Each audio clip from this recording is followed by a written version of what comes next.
let's create a patriotic sun catcher today. So this one is a wood cutout and it has stars and stripes in it in the shape of a heart. So pretty. And you're going to paint the front and back whatever color of your choice. I've just been doing black for most of mine because I love the way that it looks. And this is how I did it. And I just use a piece of parchment paper or wax paper to paint to protect my surface. And then this is Frisco Craft paper transfer tape. It is like a giant roll of masking tape. And you just roll it out, cut it to size, and then I fold in my corners so that I can move the transfer tape around and not have it like stick to my fingers. So flip it over, and then you're going to use something like a brayer on the back to make sure that your paper transfer tape is stuck to it. So you can't just like flip it over and like stick it on there. It doesn't stick very good. You really need to use something like a brayer to make sure it's stuck. So we're going to start by using this crushed glass, and we're using red, white, and blue. This is called Snow Cap. It is white glass. It is not transparent. I just want to say it's not transparent. You cannot see through this white glass, but you can see through the red and blue. But obviously I wanted to show you like this is white glass. So I put that brown cardboard back there so you can see what we're working with here. So the next color we're going to use is called Royal Blue, and it just pops. It just makes this whole thing look so good. We're going to put that blue around that star, and then we're going to use ruby red. It's a very vibrant, pretty red in the stripes, and I love how these colors just pop. And this craft is so easy to do. There is so many different cutouts that we have. I think there's like 214 different ones to choose from. They come in a 12-inch or a 6-inch size. And we also have crushed glass, crushed shell, and resin available. If you go to suncatcherdiy.com, you can find all the supplies there. I love how this is coming together. So hopefully you do too. These are so fun to craft. I'm just so obsessed with them right now. And this cup right here that I'm showing you is just a silicone cup. And there's that ruby red. It is so, so pretty. Wait till you see this done. It's just, I love them.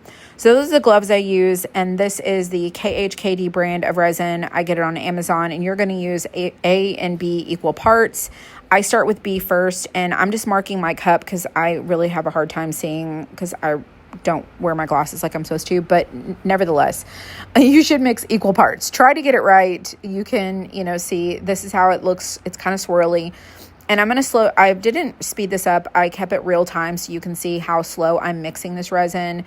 And you want to not introduce a lot of bubbles. If you've never worked with resin before, be sure to wear gloves. You can use a respirator, eye protection, all the things.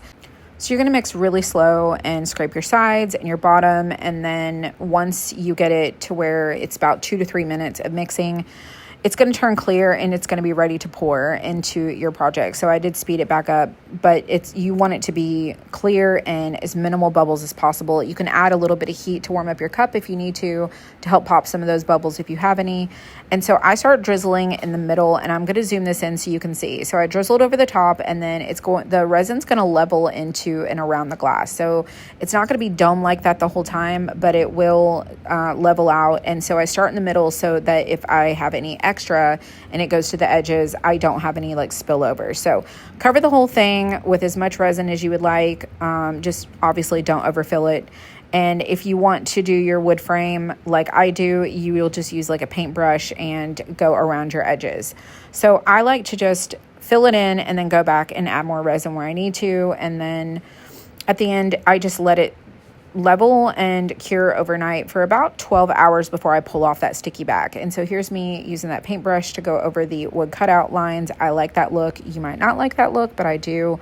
And then I'm going to use some alcohol. It's 99%. And I'm just going to spray over the top. And it's one of the tricks that you can use to help pop some of the bubbles.